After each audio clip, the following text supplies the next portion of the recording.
Welcome back to Beer with Nat. On every episode, I share a beer and a chat with people who do what they love for a living. They work in the beer industry.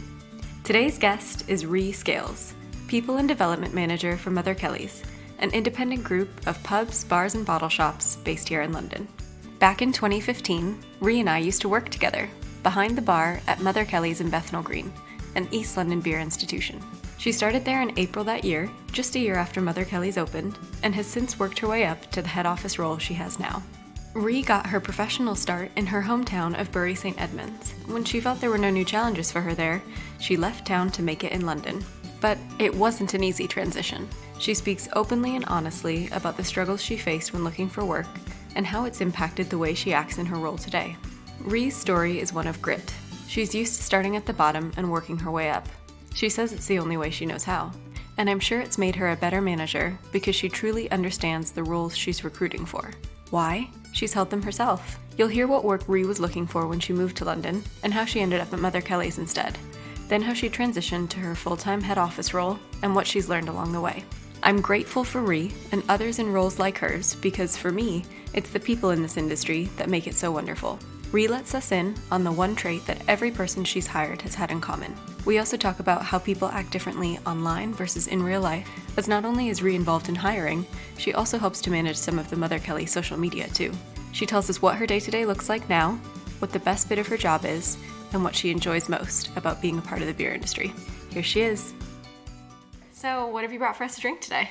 Today, Nat, I have brought you Kalana, which is a... That's good, I wasn't sure how to say it, so well done. I think that's how you say it. It's a brown ale brewed with vanilla and pine needles from Pochala, and it's part of their Forest series. Nice, and why did you pick this one in particular? For several reasons. Being part of the Mother Kelly's team, we've got quite a close working relationship with the guys from Pochala, and since we first brought them over to the UK, because we were the first people to establish them in the UK. They're a brewery from Estonia. Yeah, brewery from Estonia, from Tallinn. We're the first company to bring them over, and we've just made really close friends with them. And whenever they come over to London, we'll always try and do events with them and hang out. And they've invited us to come over to Estonia a couple of times, and they're just a really great bunch of people. I've never had a bad beer from them. And when I went to go and visit them in January, they had just brewed either the first batch of this or just a fresh batch of this. So I tried it for the first time when I was over there, and it was really delicious. It just kind of, in the best possible way, tasted like the woods. So, all right, I'm intrigued to find out what that tastes like. And the reason I picked it tonight is not just because of the connections that I have with the brewery and the fact that I love the beer, but because I just felt it was a really lovely autumnal beer to have. So it's got a really, you'll find out in a minute, but it's got a really lovely malty, earthy, nutty, kind of piney taste. So it tastes like the forest. Yeah, it's a really nice color too. It's presented really well. And all right, should we cheers? Yeah, cheers. Cheers. Oh, that is lovely. There's a lot of malt sweetness, but not too sweet. Yeah, it's got a really light bitterness, but then it's got kind of almost a slight coffee tone. Like undertone, yeah. Yeah, there is something about it where I feel like I'm inside by a fire automatically. Not that there's anything smoky, but it's just warming. And it's kind of got a resinous taste to it, but it's not too thick. Yeah, it must get some character from the pine needles that give it a bit of resin. I think once it warms up a bit, it'll taste even better.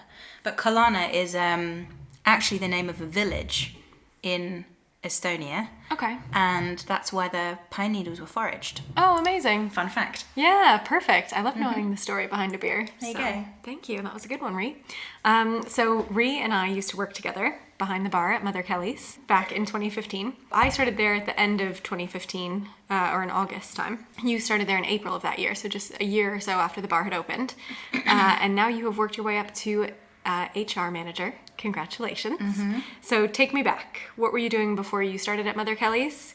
What led you to Mother Kelly's? And how have you worked your way up to the role you're in now? That's a lot. So I'm just going to sit and drink while you just chat at me. Okay. I'm going to take that question by question. So first question is... What were you doing before you started at Mother Kelly's? Before I started at Mother Kelly's. I was sleeping on a lot of floors and trying to find work in the city.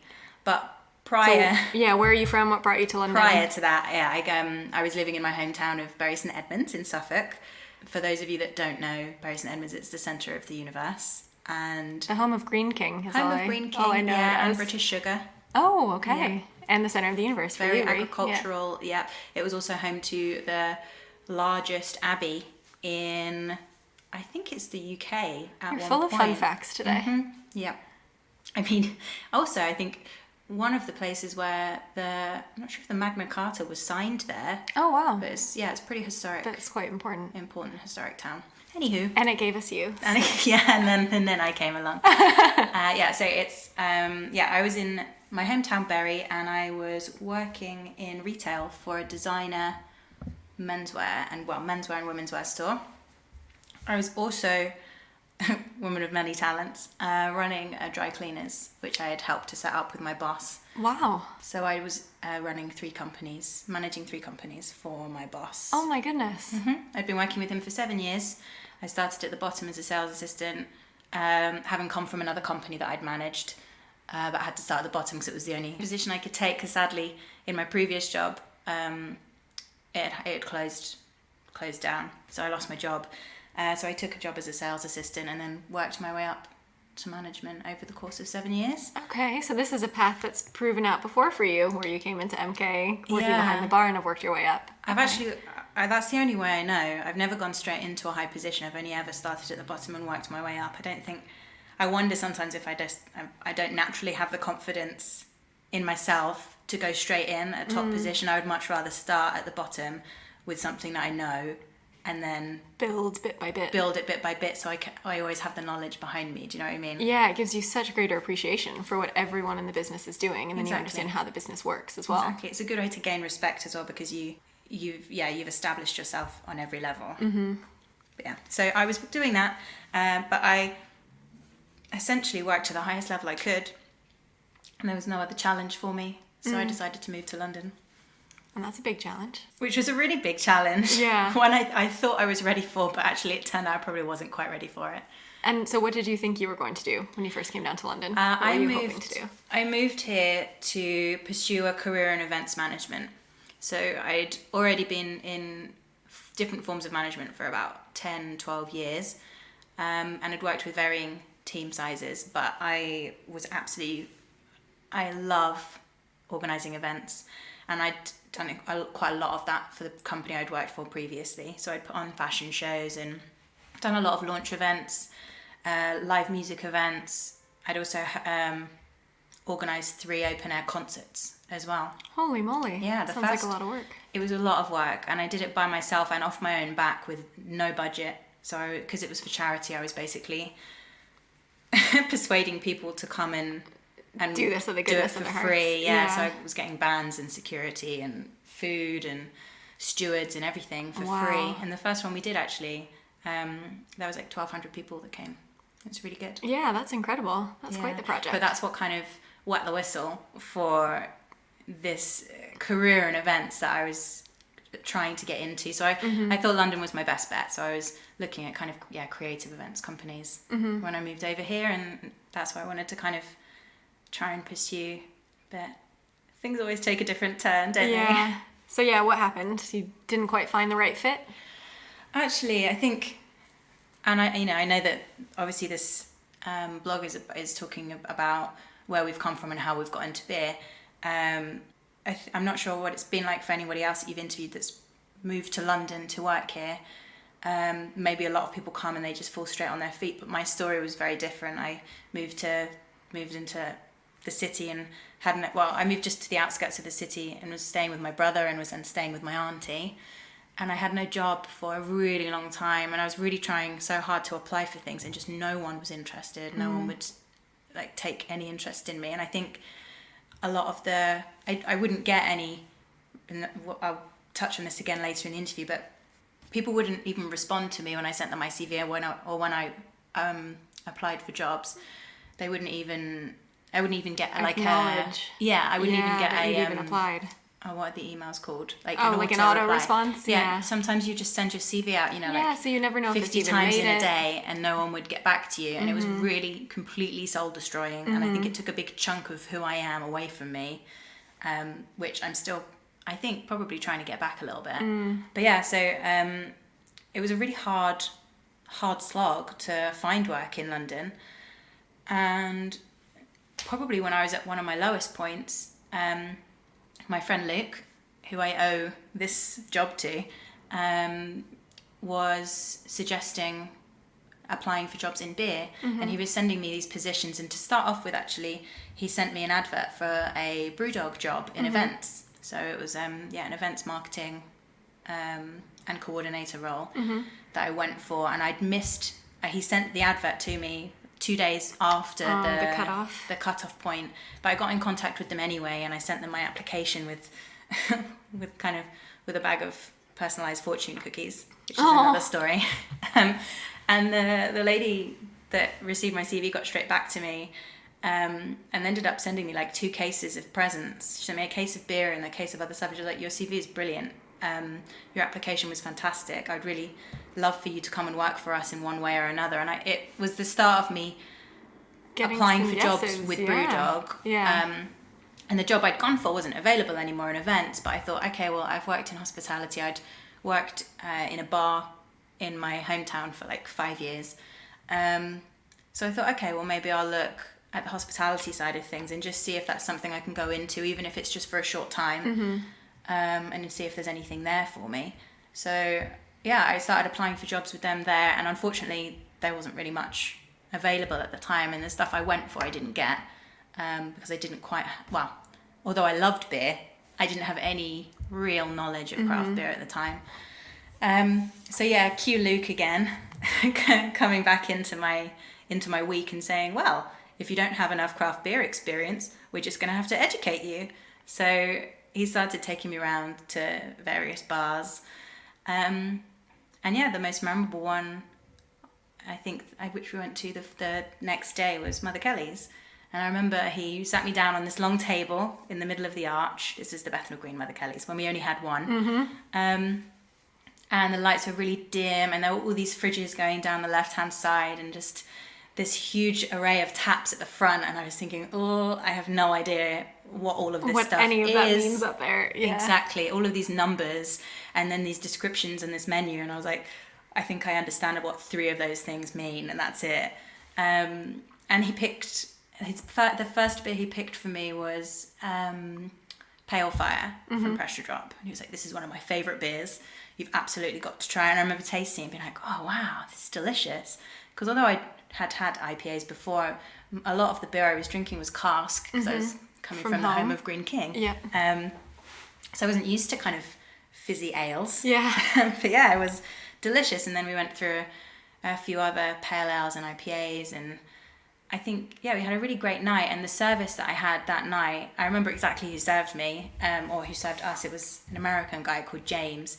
And did you work with James? No, but I remember who served me my first time there was Tommaso. Isn't that hilarious? Yeah, I remember the first beer I had when I came to visit Mother Kelly's. Yeah. It's a stand-up memory for me. Isn't that crazy? But I think it's testament to good service. Yeah. But yeah, so James served us, and I didn't really know what I wanted, and he gave me these tasters, and he was explaining to me where the breweries were from and how the beers tasted, and I just came away kind of enamored by this experience, and by the service that I'd had, and I'd just never experienced anything like it. That real exchange of knowledge, but doing it in a way that's friendly and comfortable, and you come away with new flavors, new experience, and being in a railway arch as well, and I'm just used to drinking ales in old school pubs, so it just kind of had this industrial urban feel to it, and it really made an impression with me. But at the time I wasn't looking for a job there. I was just being educated, and I think it was a few days later Luke sent me a screenshot of this Twitter advert for a job vacancy, which I went for. And in the end, I just thought I completely cocked up the interview. The manager at the time was asking me lots of questions about beer that I did not know the answer to. And I think I just got by on sheer desperation. Please pick me. Yeah, I'll drink more pale fire. I'll do anything. Educate me more. Exactly. It was a mixture of that, probably being a little bit cheeky and confident, but then also the fact that I didn't know at the time, but he had arranged for a trial shift to work that evening and they hadn't turned up. So he got me in at 6 o'clock for an interview, and when he asked me when I was available to start, will you stay? Yeah. I said, oh, I can start anytime. And he was like, how about now? Oh my goodness, wow. So there's me in like a nice shirt and some fancy jeans. And I was like, okay. So I just jumped behind a bar some pints. Yeah. Started serving beer. And I think every customer I spoke to, I had to apologise to them and say, I'm really sorry. I don't know what's going on. But I was working with a couple of guys. I think I was working with Matt and maybe James, and they were it was Pete and Matt, and they were just so easygoing and funny and helpful, and by the end of the shift I felt like I'd known them forever. Mm-hmm. And that was the beginning of my Mother Kelly's bartending career. So I started off working there I think 2 or 3 days a week, but was desperate for as many hours as I could get. So shortly after that, I think within a couple of weeks Steve had offered me full-time, so I was working full-time. Mm-hmm. And I think I did full-time bartending maybe for about 6 months or 8 months. By the time I came on in August or so, I think you had already started doing some opening and closing shifts and started managing things a bit. Yeah, so after about 4 months I was starting to supervise, and I was also probably getting a little bit complacent, because although I loved working at Mother Kelly's and I loved the team of people that I was working with, I just had this voice in my head that was like, what did you come to London to do? Mm-hmm. You were here for events and for a different purpose. And I thought, maybe the vision I had to start off with has changed slightly now. I still want to manage, and I still want to work with people, and I still want to try and keep my kind of toe in the water with arranging events and stuff, but Mother Kelly's is a young company, it's independent, it's still growing. Maybe I can do that here. So the next phase was basically me hassling Nigel for about 4 months, trying to get him to slot me somewhere else in the company. Mm-hmm. We should probably mention that the Nigel we're talking about is Nigel Owen, who's the owner of Mother Kelly's. And I just ground him down until he just said yes. And so what were some of the tactics that work for if there is somebody out there that's like, yes, I love the company that I work for, I just want to try and do a bit more. Of course, not every company can meet that, but Mother Kelly's was growing at the time, and it did seem like there was a space for you to fit in. So how did you convince him? I would take all of the hours that I could, all the time. So if someone called in sick, I would be the first person to come and cover a shift. If the bar was busy when I came to leave, I would always stay on a bit longer. I wanted to be a key holder as soon as possible. I was just really enthusiastic, and I wanted to learn as much as I could. Mm-hmm. And I loved the customers, really loved engaging with the team. I think I built up not necessarily a really close friendship with Nigel, but we had a bit of banter, and I think he realized that I had a lot of other experience that I could bring to the table other than my hospitality. And I just kept asking every day. And how did it grow into the role that you're in now? Was it bit by bit, or it just was one day, right, you want to take on more responsibility, you're our new HR manager? How did that come about? I can't really remember, but I didn't start as an HR manager. And technically, for the record, I'm not an HR manager because I'm not HR trained. I'm people and development manager. Okay. Same, but different. I just kept asking him, and eventually I think we just had a conversation, and he said that he had a project in mind, which I now realise is something that is basically a sentence that he says most weeks. He was trying to figure out how we as a company could give back to the community. And so we were exploring ways of potentially starting a charity or just giving something back. And we did a lot of research for a long time. We were looking into maybe doing something a bit like the Prince's Trust, but for older people, so older adults, with entrepreneurs that needed a little bit of a kickstart financially and needed a bit of knowledge and a bit of a helping hand in the industry. So we were looking to set something up like that, and then it changed completely, and we thought about maybe trying to work with people that were living on the streets. But the whole way along, I think it was something that Nigel has always cared very deeply about, and it's something that I care very deeply about as well, but we just couldn't seem to find our niche. We couldn't seem to find where we could fit, what was needed, and how we could supply that. It just didn't happen for us, unfortunately. And I think it didn't take a back seat as such. We didn't ever stop looking, but I think we just maybe changed our perception a little bit. So we thought instead of maybe setting up a charity, maybe the way forward is to just kind of do something little and often, or we'll look into investing in the people that we hire in a more thorough way instead. But at that time, I had started taking on a lot of admin work for the company, and I was doing the social media for the Bethnal Green tap room, and had kind of the Wells Street Bottle Shop had just opened when I'd started, so that was still kind of fairly new by the time I started doing office work. And the Stoke Newington Bottle Shop was just about to open.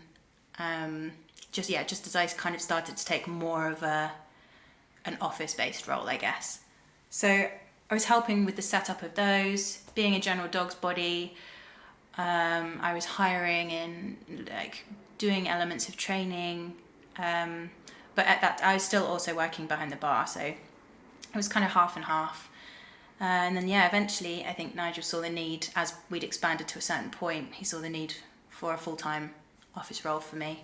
So I came on board in more of an 100% HR position, whilst also still doing some kind of events and design work, and still doing some training and still doing some social media. So it just ended up being a bit of a jack of all trades kind of position. But I think that's something that is maybe underrated, but incredibly valuable in a young, growing, independent company, where you don't necessarily have space for for 5 people that all have different positions. You need one person that can just do a little bit of everything. Yeah, that's what I was going to ask. I know you did some of the social, some of the marketing communications, like all of the email marketing that goes out, and you would help with events and merchandise development, all these different things. So would you say you have a typical day? And and if not, what does a day in the life of Ree look like? Well, I think the nature of although I'm all over the place all the time geographically, the nature of my job, it's usually dealing with people. Usually, I would say probably about 70% of my job is dealing with people on an HR basis. So primarily hiring staff for the bar, dealing with any queries people might have, things like that? Yeah, a lot of it is reading through CVs and screening and sending potential applicants' CVs over to the relevant managers, maybe calling people in to interview them, because I don't really interview people for bartender and supervisor roles as much anymore. I tend to do more management side, and then the bartender, because we've hopefully got to a level of training with our managers that we can send all of our bartender and supervisor CVs to them, and it's their job to hire those positions. At each of the sites, they'll hire their own teams. So sometimes I'll help out and I'll help screen the CVs before they get to them, just so they don't have so many to go through. I don't have as much influence in that area anymore. Just oversee it. So a lot of my job on a day-to-day basis is that, and getting back to emails. As you've heard already today, a lot of my day is meetings. Lots of meetings with lots of people. I meet with probably 3 to 4 of our managers a week, usually talking about various staff issues, whether we're talking about possible promotions or pay rises, or maybe we're talking about something that's not quite so positive. We're talking about training issues or maybe potential disciplinaries, but there's always something to have a meeting about. Yeah. A lot of my days are spent in meetings, and I think I generally probably 25% of my week is spent dealing with staff problems and issues. So if we have any mental health issues, or if someone is off or absent because they're sick, or if someone is looking for another position in the company, or they have they're looking to move from one company to another, or they need a reference or whatever it may be, tends to be me that they come to. And I know you said you don't have formal HR training in the sense to be an HR manager, but have you had training in this? Was it from your past experience as a manager in your previous job, or has most of this just been on-the-job learning? Lots of it has been on-the-job learning. Yeah, it sounds like a tough thing to learn. Like, dealing with people is difficult. It's really tough because no day is the same and no person is the same and everybody has different needs. Yeah, you can't just do a one-size-fits-all. Ooh, I know how to use Twitter now. I just tweet. It's everybody's needs are so different, and you need to understand who you're working with. Absolutely. And I think a lot of the job is listening and understanding. It's not kind of coming in and just telling people how it's going to be and telling them they're right or telling them they're wrong. It's just understanding their needs and also understanding the needs of the company and trying to put those two together in the best possible way and in the most harmonious way. So I think a lot of my job probably isn't very necessarily obviously quantifiable, but it's a lot of kind of figuring out how to stick things together, how to create the right teams with who's already there, and exactly bring the best out of people. And I would say that a lot of that is on the job learning, but a lot of it has come from experience. I started managing when I was 18 and I'm now 32, so what's that, 14 years, pretty much 14 years in management. Yeah, give or real take life a couple of little blips. It's a lot of hiring, a lot of training, a lot of understanding people's personalities and who's going to get on with who, and who's going to work best in customer facing roles and who's going to maybe be a bit more comfortable behind the scenes. Yeah. And you just pick it up, and you don't finish the end of a working day and think, I learnt this today, but from one year to another, you might look back and think, oh, I wouldn't have been able to do that a year ago, but now I can see it. It kind of gives you a different vision, a different perspective. Yeah. Yeah, I think for me, I feel I owe you a thank you, because in many of these interviews, I've talked about how it's the people in the beer industry that make the industry so special to me. I feel you have quite an important role, either bringing people into the business, at Mother Kelly's in particular, or bringing people into the industry. Like for me, Mother Kelly's was my first proper beer job, so without Mother Kelly's, I wouldn't be where I am now. Would you say there are certain personality traits or personality types that tend to work best in the industry, or that you tend to hire? What things seem to come up again and again? Because for me, the beer people I know are really inspiring and engaging and passionate and easy to talk to, so I don't know if that's something that you tend to see, or that tends to be the right fit. Oh, I think the only similarity, I would say that the only trait that absolutely every person I have hired has, or I believe they've had at the time, is passion. And this kind of hunger to learn. And I think it doesn't matter whether you have never had a double IPA in your life and you don't even know what deeper means. Yeah. Or if you have done all the beer training in the world and have worked in the industry for 20 years, if you're not passionate about what you are selling and meeting people and engaging with people and kind of helping to teach them about the product that you're selling, exactly, then there's not a place for you in our company, I don't think. It's about being interested in what you're selling and engaging with the product. And I think we're really privileged in this company to just have such a vast amount of product, and it's not only an incredibly high quality product, it's coming from small independent businesses which are just like us, from all over the world, and we have the privilege of meeting a lot of the brewers and traveling to their breweries and doing collaboration brews with them. I mean, it's a really interesting network. They're not, these aren't brands that don't have faces behind them. We talk about a brand and we know the family, and we know where they came from and what jobs they were doing. Like you're asking me now, what jobs they were doing before they started to set up a brewery, and what their first beer was. And, it's so much more than maybe what it looks like on the kind of tin. And I think when you speak to people and you see that excites them, that's the thing. Yeah. That's it. That's the X factor for me. Yeah. We can work with that. And we always want some people that have beer knowledge that can share that beer knowledge with the other members of staff. And we have some people that have heaps of hospitality experience, so they know their service standards, but maybe don't have so much specific beer knowledge. And then you'll have some people that just have the best personalities on the planet. And it doesn't matter whether they don't know either of the other two. they just They'll love learn it. people, and they're fun, and they bring everyone else together. Mm-hmm. And I think just it's a melting pot of different qualities. Finding that right mix. Yeah, exactly. Yeah. And they're all important. Yeah. You sit in a really interesting spot for me, doing a bit of the social media and then also doing the hiring, because you get to see people online, some people online, some people in real life. Beer Twitter, as I say in air quotes, is often seen as a rather negative space. People tend to air a lot of dirty laundry, or just tend to be unnecessarily mean to each other, I think, because you're behind a screen. But it's the people in the industry that make it so wonderful. For me, it really seems hard to hold those two ideas in the same space, that the people online can be acting so differently than they do in real life. I'm just wondering what your experience has been engaging with people in beer, both online and off, and if you see any difference. I do see a difference, definitely.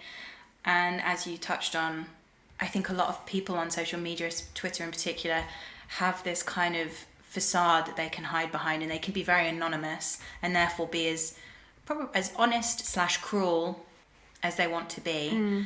And it kind of maybe gives them a false set of balls.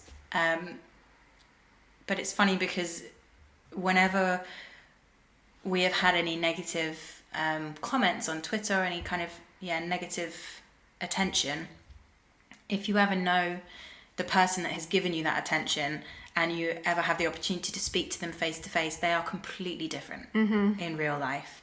And so I think we try and take it with a pinch of salt.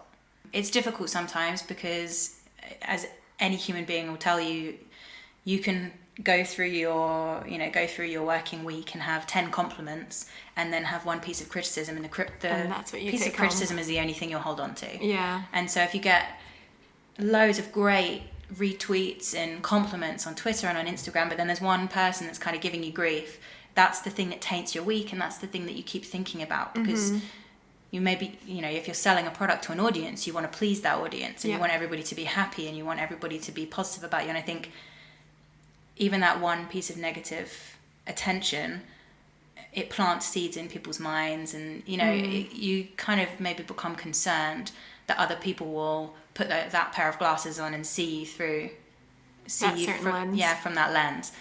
It's just like reading the tabloids. I think today's news is tomorrow's chip paper, and when you're reading negative stuff on Twitter, I think probably sometimes the worst thing you can do is respond.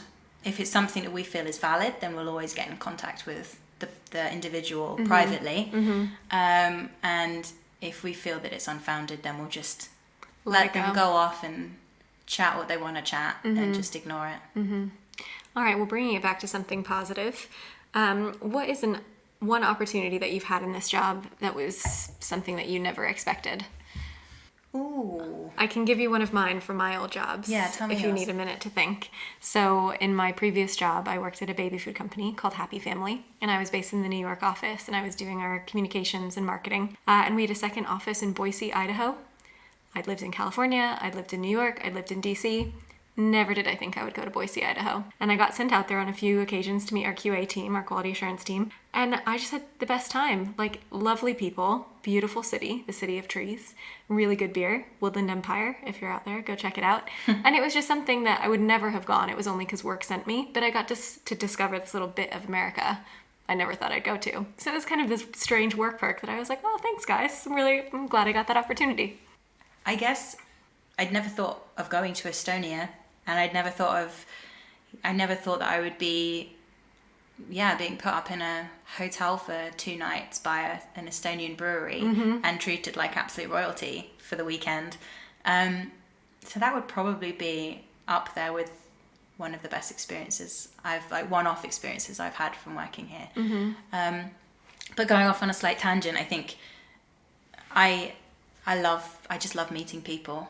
And it's just such a pleasure working in this industry. There's so many great people that you meet every day, whether they are staff that you're hiring, or you're just getting to know your team better, or whether they're people that are brewing, or customers that are coming in that are curious about your product. It's every day has at least one thing great about it. Do you ever miss working behind the bar, since that is a place where you get to do, lots of chatting and connecting and engaging? Absolutely. I think that's the kind of grassroots of what we do, isn't it? Yeah. If you don't have that element, then there's absolutely no need for any of it.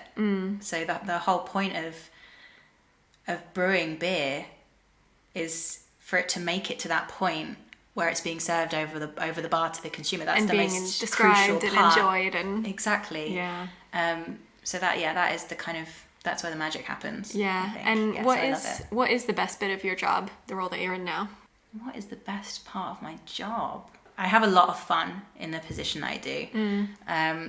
And the small HQ team, the headquarters of Mother Kelly's, there's only 4 of us in it, but we spend a lot of quality time with each other, and I think we get to know each other better each day, and there's quite a lot of bants, which is it's always good fun. Yeah, it makes you happy to be at work. Yeah, definitely. But I think the people aspect for me, I never saw myself pushing papers and spending the majority of my time sat behind a laptop. And sometimes I do think, is this going to be me forever? That aspect of the job anyway, because I much prefer usually to be on my feet, be moving around and be engaging with real people and not kind of electronic just behind a desk people. Yeah. But yeah, I think putting teams together and seeing them thrive is probably one of the biggest highlights for me. And what are you passionate about outside of beer? What do you like to what do you get up to when you're not at work? Ooh, I go to the cinema probably more than I should. I love reading. I love watching TV series. And I think now that the nights are drawing, the kind of evenings are drawing in, and I just love being at home. I think I used to be one of those people that would go out all the time. But I love going home. I love having some dinner and putting my slippers on and just chilling out. Being cozy. Yeah, I'm a real cozy fiend. Okay, we'll get to that bit soon. I've got one last question for you. What do you enjoy most about being a part of the beer industry? Ooh, the people. Yeah, the people. It's a really friendly, really inclusive group. And I think maybe from the outside, for people that don't know the beer industry, especially the London beer industry or the beer scene, it would be seen as quite exclusive. But I think once you actually started to drink the product and visit the breweries and speak to the people that kind of know the beer, you realise that it's not like that at all. It's basically just a big bunch of mates that all visit each other's breweries and get drunk. Yeah. And they want you here. Yeah. Any excuse for a collaboration, any excuse for a party. Everybody lends all of their stuff to each other. It's kind of share and share alike. And it's really, it's a really encouraging environment to be in, because I think everybody genuinely wants everyone to do well. It's not as competitive as I thought it would be. It's like we're all friends.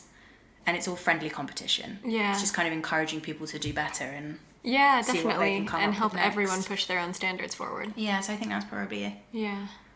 Yeah, that'd probably be the main thing. Well, I'll say it again. People are my favorite part of the industry too, and I think you're doing a really good part of bringing in more wonderful people to beer. Thanks. So thanks for that, Ree. Let's have some beer. That's it for this week's episode. Thanks for listening, and thanks again for your time, Ree. On the next episode, you'll hear from Jane Payton, drinks educator, author, speaker, broadcaster, Guinness World Record holder, and more. Check back in 2 weeks. You don't want to miss it. Are there people in the beer industry you'd like to hear from? Don't hesitate to send me your suggestions. You can find me on social at beerwithnat, or you can drop me a line at beerwithnat.com/contact. Chat soon.